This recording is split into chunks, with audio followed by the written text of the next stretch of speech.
السلام علیکم تمام سامعین حضرات. میرا چینل اسرار الہی میں سے ہمارے چینل کو سبسکرائب کیجیے، زیادہ سے زیادہ لائک کیجیے. آج ہم بات کریں گے، اس سے پہلے بھی ایک ویڈیو ڈلی ہے کہ اللہ والوں کا روزہ کیا ہے. اسی ضمن میں آج بات ہوگی کہ روزہ کیوں فرض کیا گیا، روزے کو فرض کرنے کی وجہ کیوں آئی، روزہ سب میں پہلے رکھا کس نے. تو اس کے حوالے سے ہم یہ بات کریں گے جب حضرت آدم کو ہمیں سمجھنا پڑے گا، اس کے بعد ہی ہم یہ جان سکیں کہ روزہ فرض کیوں کرنا پڑا. تو جب حضرت آدم سے جنت میں لغزش ہوئی کہ انہوں نے جس درخت سے منع کیا گیا تھا، گندم کے درخت کو، اس کو کھایا انہوں نے، اور اس کے چلتے ان کو ان کی لغزش کے تحت دنیا میں بھیجا گیا. تو اللہ سے معافی طلب کرنے کے لیے انہوں نے 40 دنوں تک کے روزے رکھے اور اللہ کی بارگاہ میں توبہ عرض کی. تو جب انہوں نے اس نام کا وسیلہ دیا جو نام انہوں نے عرش الہی پہ دیکھے تھے، اس نام کا وسیلہ دیا اور ان کی توبہ قبول ہوئی. تو اللہ نے فرمایا کہ شیطان تمہارا کھلا دشمن ہے، تم روزے رکھو تاکہ تمہارا نفس پاک ہو اور تم شیطان کے سر سے بچو اور تمہارے اندر پرہیزگاری ہو. جب قرآن میں بتایا گیا نا کہ شیطان تمہارا کھلا دشمن ہے، تو شیطان نے اللہ سے وقت مانگا. شیطان نے کہ اللہ مجھے مہلت دے صبح قیامت تک کے لیے، تاکہ میں ابن آدم کو بھٹکاؤں اور اس کو اس طریقے سے گمراہ کروں کہ اس کو نیست و نابود کر دوں. تو اللہ نے اسے وقت دیا کہ جا، تو انہیں بھٹکائے گا جو تم میں سے ہوگے، تو اسے بھٹکایا نہیں پائے گا جو میرا ہوگا. یعنی کہ اللہ ایک پاک ہے، وہ ہر عیب سے، ہر صفات، ہر اس سے بالا تر ہے. اس کو ہم احساسات میں بھی نہیں لا سکتے، وہ اس طریقے کا پاک ہے. تو جب حضرت آدم علیہ السلام سے لے کے حضرت موسیٰ تک کے تمام امتوں پہ یہ روزے کا، تقوی کا، پرہیزگاری کا سلسلہ جاری ہوا، کیونکہ ہر دور کے اندر کسی نہ کسی نبی کو بھیجا گیا بطور ہدایت شیطان کے شر سے بچانے کے لیے. کہ شیطان کو بغض اور عداوت تھی حضرت آدم علیہ السلام سے کہ مجھے ملنے کے بجائے خلافت حضرت آدم کو کیوں ملی ہے. یہی بغض تھا شیطان کو کہ حضرت آدم کو دنیا کی خلافت کیوں ملی، مجھے کیوں نہیں ملی. اس بغض کے چلتے اس نے اللہ سے مہلت مانگی اور شیطان ہمارا کھلا دشمن جو قرآن میں آ گیا. تو اب جب ہمارے نبی آئے، جبکہ ہمارے نبی پہ نبوت کا دروازہ بند ہو گیا، اب کوئی نبی نہیں آئے گا، کوئی ہدایت لے کے نہیں آئے گا، کوئی اللہ کی جانب سے کوئی نیا کلام نہیں اترے گا، نئی شریعت نہیں آئے گی، نیا کوئی قانون اللہ کی جانب سے نافذ نہیں ہوگا. تو اللہ نے اس انسانیت، اس امت کو، یہ آخری امت ہے، اس کو بچانے کے لیے اپنے محبوب کے اوپر یہ روزے فرض کیے کہ محبوب تمہاری امت پہ روزے فرض کیے جاتے اس سے پہلے کہ تم سے پہلی امتوں پہ بھی فرض کیے گئے تھے. تو اس کا اصل وجہ ہی یہ ہے کہ شیطان کے شر سے بچے. تو شیطان کا شر کئی باہر نہیں، ہمارے وجود کے اندر ہے. جو قرآن کے اندر آیا بھی 30 پارے میں کہ وسواس الخناس، جو اس کے خناس جو ہے ہماری وجود کے اندر جو وسوسہ ڈالتے ہیں، اور ہم اسی کے بہکاوے میں، خواہشات میں گم ہوتے ہوئے ہر وہ برا عمل کر لیتے. ہماری خواہش کے مجبور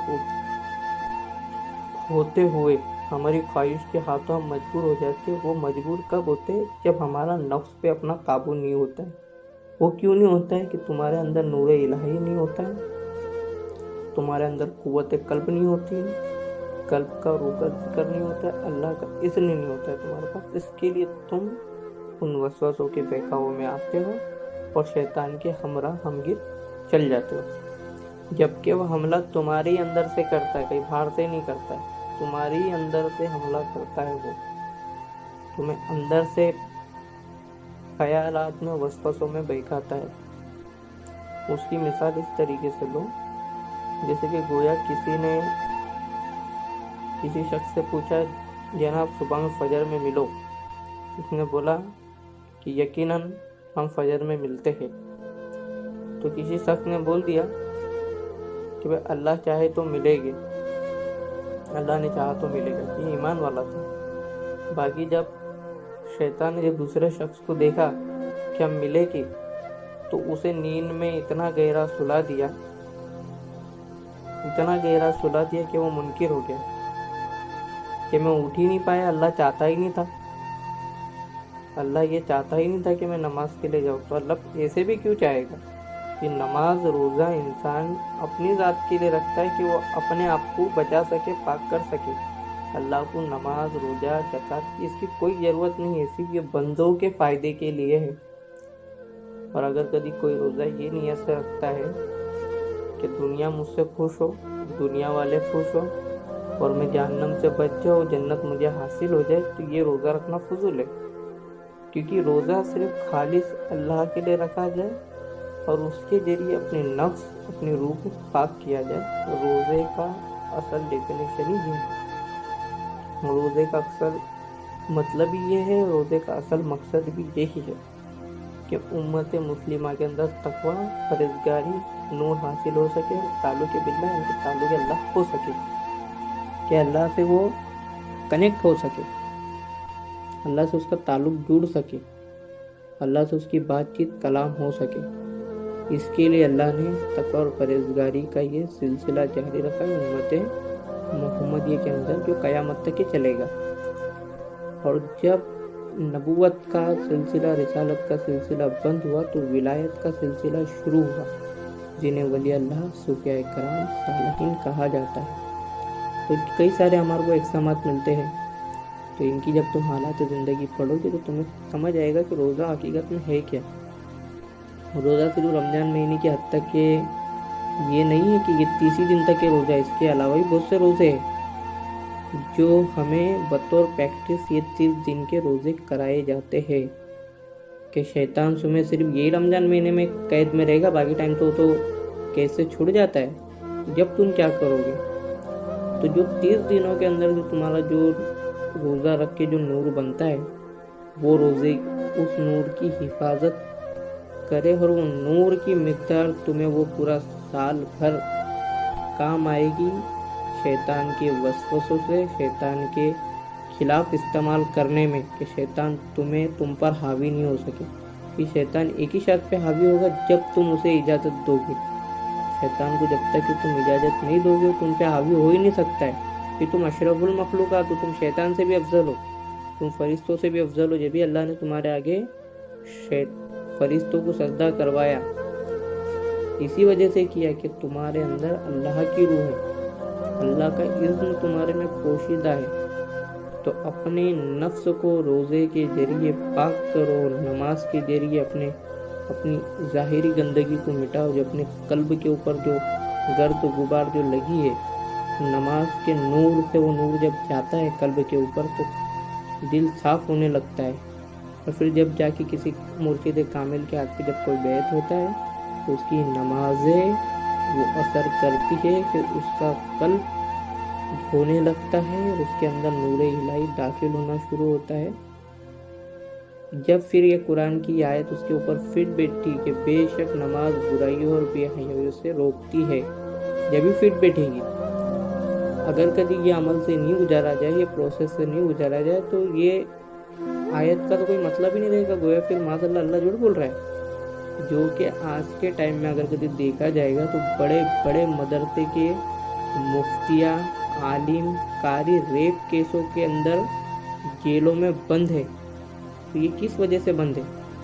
کہ انہوں نے نماز نہیں ادا کی؟ یقیناً انہوں نے نماز پڑھی، باقی انہوں نے ظاہری نماز پڑھی، انہوں نے ظاہری عبادتیں کی، انہوں نے ظاہری روزہ رکھا، اس کا حقیقی معنی اور مطلب نہیں سمجھ سکے۔ اس کے لیے ان کے اندر سے شرم و حیا آئی نہیں، ان کے اندر بے حیائی دور نہیں ہوئی، ان کے اندر فکس و فضول دور نہیں ہوا۔ کیوں نہیں ہوا؟ کہ انہوں نے صرف ظاہر کو اپنایا، باطنی علموں کو اپنایا ہی نہیں۔ اور آج کا ہر مسلمان باطنی علم سے پیچھے بھاگ رہا ہے. کیوں؟ کیونکہ وہ بھاگنا ہی ہے کہ دجال کو جو بتایا گیا نا ایک آنکھ کا کام ایک آنکھ والا ہوگا، وہ اسی کی بنا پہ بتایا ہے کہ وہ صرف ظاہر ہی دیکھے گا، وہ باطن دیکھے گا ہی نہیں. یہ دور دجال ہی چل رہا ہے. ہر عالم ہر مفتی صرف ظاہر کی بات کر رہا ہے. وہ بول ہی نہیں رہا ہے کہ تمہیں اپنے آپ کو بھی جاننا ہے. وہ یہ بات ہی نہیں کرتا.